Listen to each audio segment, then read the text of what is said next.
Hey everyone, and welcome back. So today we're diving into how the Trump presidency affected autistic adults.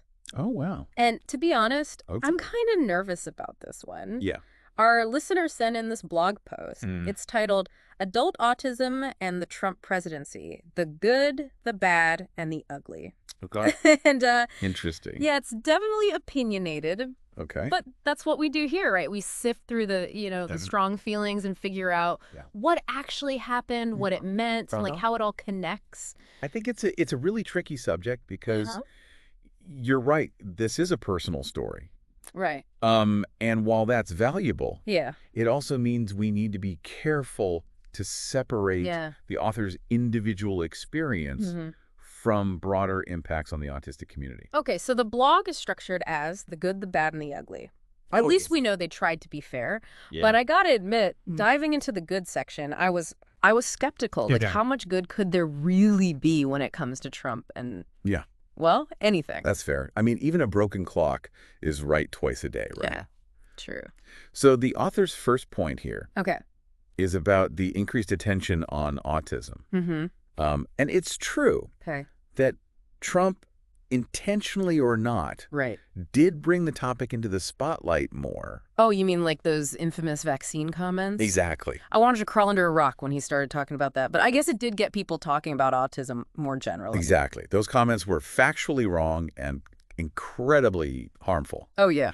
But they did force people to confront the issue of autism, even if it started with misinformation. Mm-hmm. It also created an opportunity for experts to debunk those myths and try to get accurate information out there. Okay, so that's 1 point for the good column. Right. What else is there? Let's see. The blog post also mentions the Autism Cares Act as a positive development during the Trump administration. Okay. It's a pretty significant piece of legislation aimed at increasing research funding, providing better support systems, and improving services for individuals with autism and their families. Hold on. I remember reading about that. You do? Yeah, it was supposed to be this big deal. Oh. But did it actually make a difference? Like, promises are one thing. Right. How do we know if it actually helped anyone?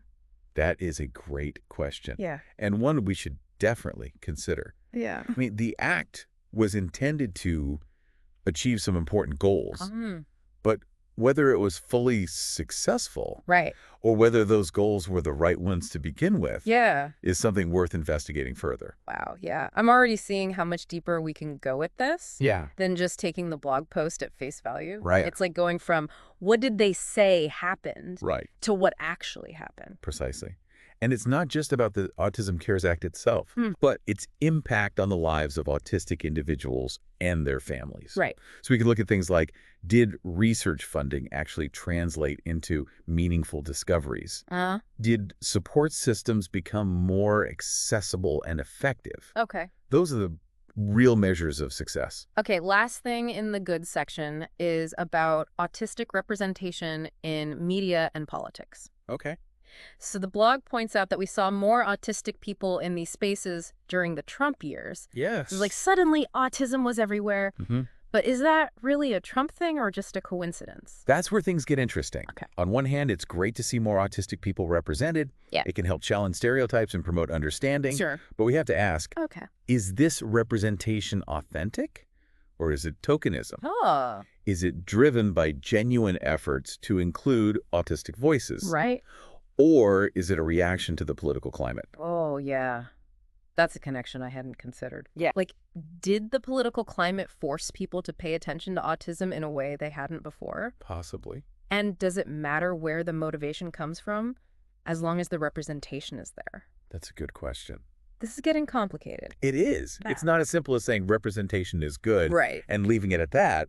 Yeah. We need to look deeper at the context, Okay. the motivations, and the long-term effect. Okay, so the good section already has me thinking differently about this whole topic. Good. But I know things are about to get heavier as we move into the bad. Yeah. And the blog post doesn't hold back, starting with those same vaccine comments we talked about earlier. Right. Yeah. This is where the potential harm from those comments becomes really clear. Yeah. The author points out how they fueled misinformation. Right. which can have dangerous consequences. I think we all know vaccines don't cause autism, but those comments gave fuel to the anti-vax movement, right? Like people who were already hesitant about vaccines suddenly had proof from the president himself. Right. It's one thing to have personal concerns, but when those concerns are legitimized by someone in a position of power, it can lead to real harm. It's scary to think about parents delaying or refusing vaccinations because of those comments. Yes. We're talking about preventable diseases making a comeback. Yeah. And that's not just a risk for unvaccinated kids. Right. It's a public health issue for everyone. You're hitting on a crucial point. Okay. Misinformation, especially when it comes from a trusted source, can be incredibly dangerous. Yeah. And it's not just about vaccines. Right. It can also lead to people seeking out unproven and potentially harmful treatments, delaying necessary interventions, and creating division within communities. Okay, so misinformation is bad, that's clear. Yeah. What else does the bad section cover? The author also highlights the proposed budget cuts to disability services under the Trump administration. Right. These cuts, if they had gone through, would have had a ripple effect on the entire disability community, including autistic individuals and their families. I vaguely remember hearing about these cuts. You do. But I'll admit I didn't pay that much attention because, well, it wasn't my life on the line. Okay. But for someone relying on those services, it must felt like the rug was being pulled out from under them. Exactly. We're talking about potential cuts to programs like therapy, job training, community support, things that help people live independently and participate fully in society. Right. For many, these services aren't luxuries. Yeah. They're necessities. It's like that saying, you don't know what you've got till it's gone. Yeah. I bet a lot of people took those services for granted until the threat of losing them became real. And that's a problem. We need to value these services, not just when they're under threat, but as essential parts of a just and equitable society. Okay. Because when we don't support the most vulnerable among us, we all suffer. Okay, so cuts to disability services. Yeah. Definitely bad. Anything else? The last thing the author brings up in this section is the rollback of certain Obama-era disability protections. Uh-oh. Okay. Specifically mentioning the Every Student Succeeds Act, or ESSA for short. PISA rings a bell, but I'd need a refresher. Sure. It was supposed to help students with disabilities. Right. It was designed to ensure that all students, including those with disabilities, have access to quality education and support. Okay. But the Trump administration proposed some changes that weakened those protections. Oh, man.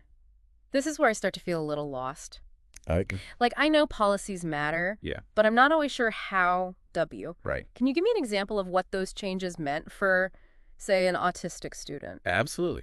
One example is how these changes made it more difficult for parents to advocate for their children's needs in the classroom. There were also concerns about whether schools would be held accountable for providing appropriate support and accommodations. Right. Imagine you're a parent trying to get your autistic child the help they need, and suddenly you have fewer tools and less leverage. Yeah. That's incredibly stressful. Yeah, that's a good point. Yeah. I'm starting to see how these seemingly abstract policy changes have real-world consequences for people. Yes. It's not just about politics. It's about people's lives. And it's about power. Okay. Who has it, who doesn't. Right. And how that impacts the most vulnerable. These rollbacks raised serious concerns about whether autistic students would be able to access the same opportunities as their non-autistic peers. Okay, so we've got misinformation, budget cuts, and rollbacks of protections. Yeah. Definitely not a good look. No. But I know the ugly section is where things get really intense. It is intense. Yeah. And to be honest, this is where things get harder to measure. Right. We're not talking about specific policies anymore, but about the overall feeling, the mood of the country. And the blog author, being autistic themselves, is really sensitive to that kind of thing. Yeah. They talk about how Trump's language, the insults, the name-calling, all of it created a sense of fear and anxiety, especially for marginalized groups. That's important to remember. Okay. Autism doesn't exist in a vacuum. Right. Autistic people are part of all sorts of communities. Yeah. And they experience the world through those different lenses. So when the president is using language that targets specific groups, it's going to impact autistic people within those groups even more.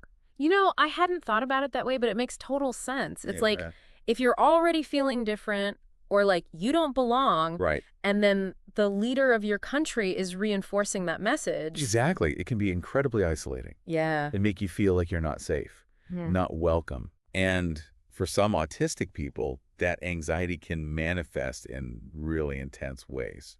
The author also talks about how Trump mocked a disabled reporter during the campaign. Yes. And how that image just stuck with them. Right. Like, if the president can mock someone so openly, right, what does that say about how society views disability? It's incredibly damaging. Yeah. It normalizes that kind of behavior. Right. It makes it seem acceptable to treat people with disabilities with disrespect. Yeah. And for autistic people who are often misunderstood or seen as less than, it can reinforce those negative stereotypes. It's like even if you weren't the target of that specific mockery, Right. it still sends a message about where you stand in the pecking order. Exactly. That can be really hard to shake off. Right. It creates a climate of fear and uncertainty. Yeah. Where you're constantly wondering, am I next? Right. Is it okay to laugh at me too? And that can be exhausting. Yeah.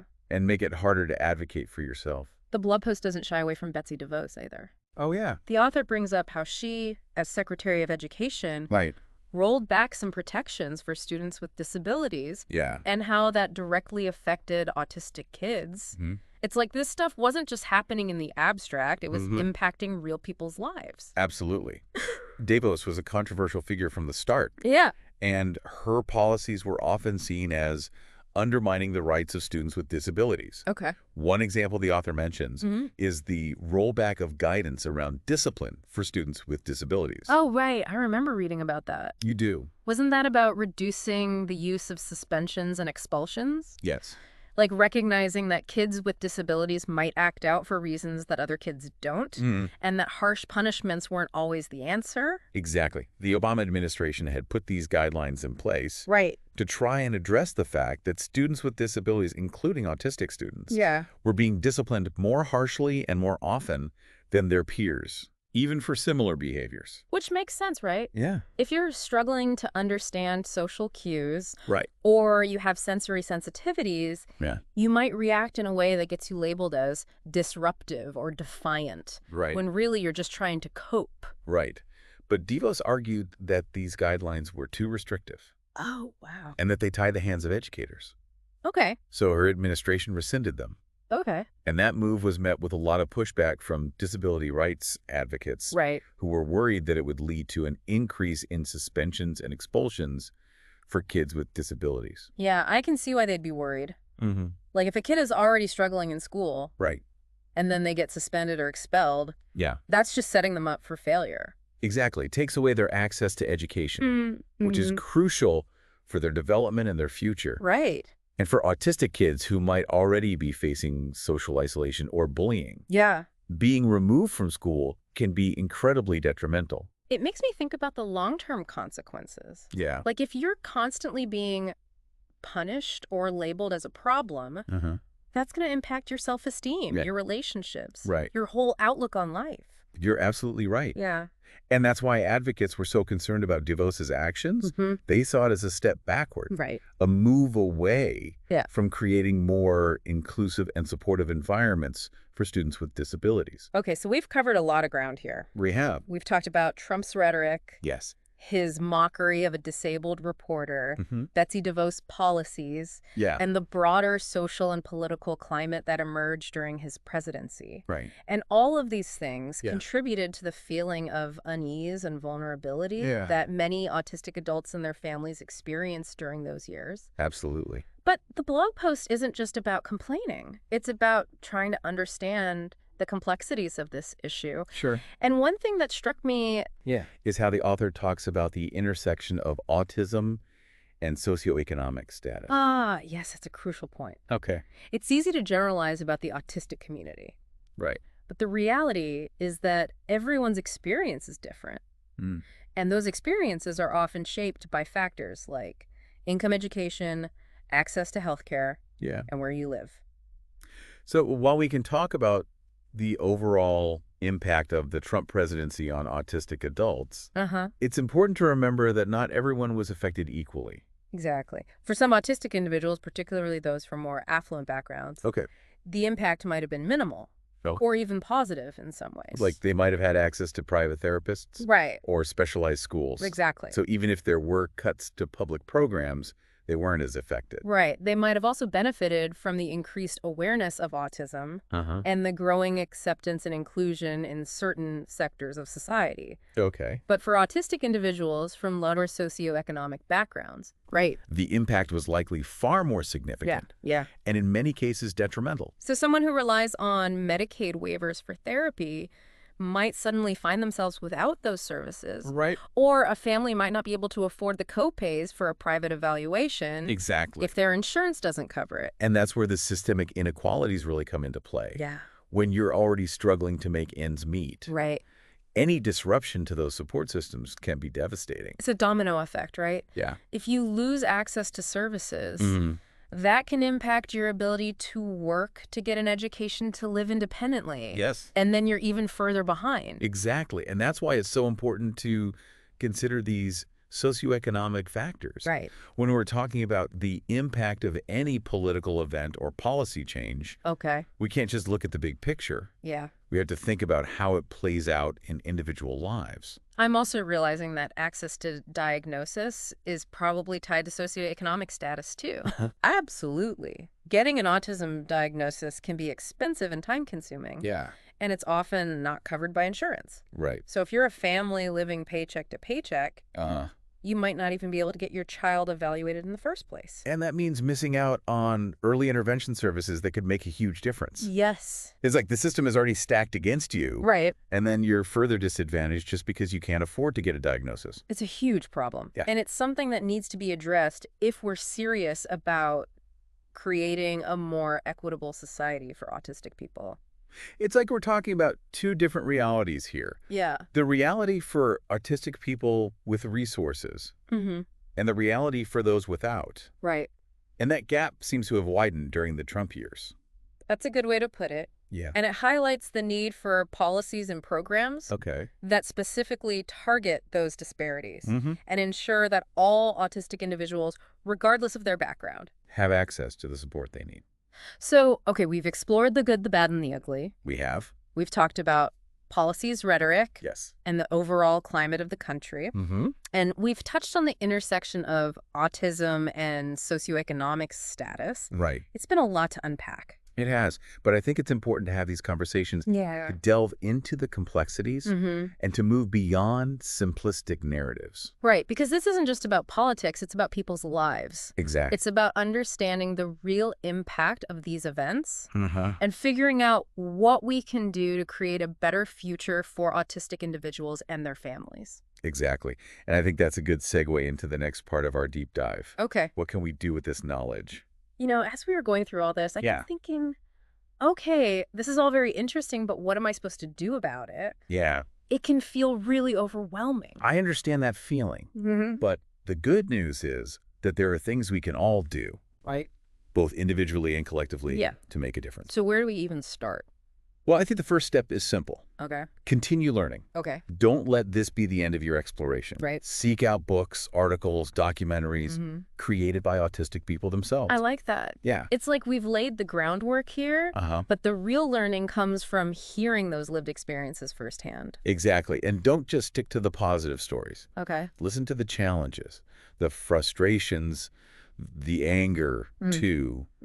That's where the real understanding comes from. As I'm listening to you, it occurs to me that a lot of folks might be thinking, well, I don't know anyone autistic. Right. So this doesn't really apply to me. Yeah. But that feels like the kind of thinking we're trying to move away from, right? Absolutely. Even if you don't personally know someone on the spectrum. Okay. Autism impacts our society as a whole. It influences education, healthcare, employment, social policies, things that touch everyone's lives in some way.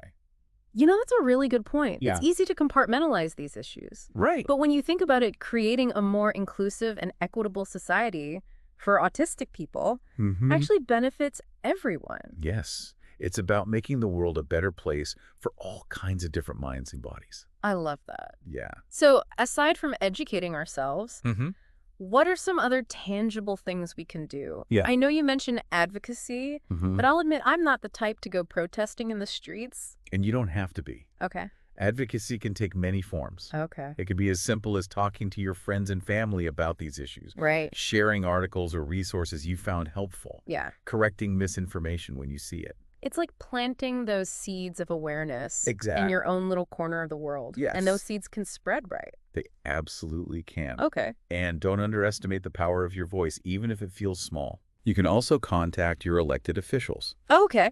And let them know that issues impacting the autistic community are important to you. Right. Support organizations that are working to advance the rights and well-being of autistic people. You know, as you're saying that, Yeah. I'm realizing that even something as simple as choosing to spend my money at businesses that are inclusive and accessible Yes. is a form of advocacy. Absolutely. It's about putting my values into action. That's exactly right. Oh. Every choice we make, every action we take sends a message about what kind of world we want to live in. This conversation has really opened my eyes Good. to how much power we have as individuals to make a difference. It's not about waiting for someone else to fix things. Right. It's about taking ownership and doing what we can where we are. And remember, change doesn't happen overnight. Right. It's a process, a journey. Yeah. There will be setbacks. There will be frustrations. Sure. But if we keep learning, keep listening, and keep pushing for a more just and equitable world, We can make a difference. I love that. Yeah, It's not about being perfect. It's about being persistent. exactly. It's about showing up day after day. Right. And doing the work even when it's hard, even when it feels like no one is listening. This deep dive has been a roller coaster, I'm not going to lie. Oh, wow. I started out feeling skeptical, Uh-huh. then overwhelmed, Okay. and now honestly I'm feeling a little bit hopeful. That's what I love about deep dives like this. Yeah. We start with a single piece of source material, Right. and we end up in a completely different place with new perspectives and a renewed sense of purpose. So to our listener out there, I hope you're feeling that hope too, yeah. and I hope you're feeling empowered to take what we've discussed today and turn it into action. Yes. Because the work of creating a more inclusive and equitable world for autistic people is ongoing, It is. and it's up to all of us to contribute. Beautifully said. Thank you for joining us on this journey of exploration. Yes. Until next time, keep diving deep. I feel like we've covered so much, We have. but knowing what to actually do with it all is a whole other thing. It's true. Knowledge without action can be frustrating. Yeah. But I think the first step is simple. Okay. Continue learning. Okay. Don't let this be the end of your exploration.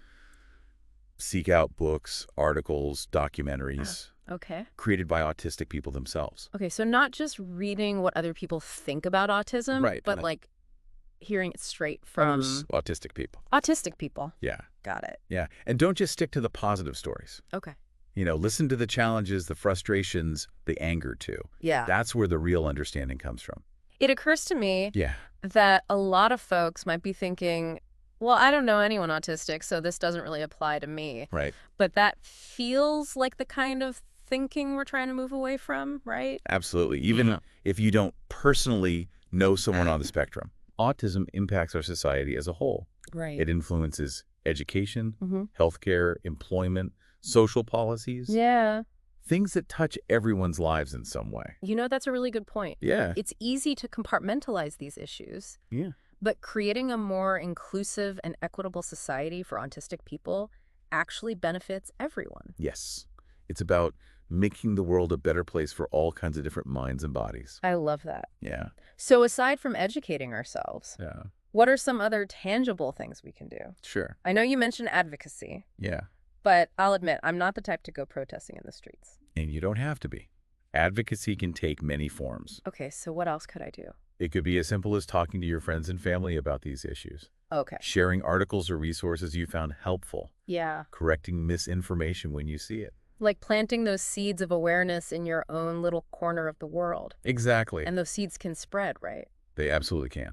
And don't underestimate the power of your voice, even if it feels small. You can also contact your elected officials Right. and let them know that issues impacting the autistic community are important to you. Okay. Support organizations that are working to advance the rights and well-being of autistic people. You know, as you're saying that, I'm realizing that Even something as simple as choosing to spend my money at businesses that are inclusive and accessible is a form of advocacy. Absolutely. It's like putting my values into action. That's exactly right. Yeah. Every choice we make, every action we take sends a message about what kind of world we want to live in. This conversation has really opened my eyes to how much power we have as individuals to make a difference. Good. It's not about waiting for someone else to fix things. It's about taking ownership and doing what we can where we are. And remember, change doesn't happen overnight. Right. It's a process, a journey. Yeah. There will be setbacks, there will be frustration. But if we keep learning, keep listening, and keep pushing for a more just and equitable world, we can make a difference. I love that it's not about being perfect. It's about being persistent. Exactly. It's about showing up day after day and doing the work. Right. Even when it's hard, even when it feels like no one is listening. This deep dive has been a roller coaster. I'm not going to lie. Oh, wow. I started out feeling skeptical, then overwhelmed, and now, honestly, I'm feeling a little bit hopeful. That's what I love about deep dives like this. Yeah. We start with a single piece of source material, and we end up in a completely different place. Yeah. With new perspectives and a renewed sense of purpose. So to our listener out there, I hope you're feeling that hope too. Yes. And I hope you're feeling empowered to take what we've discussed today and turn it into action. Me too. Because the work of creating a more inclusive and equitable world for autistic people is ongoing. It is. And it's up to all of us to contribute. Beautifully said. Thank you for joining us on this journey of exploration. Until next time, keep diving deep.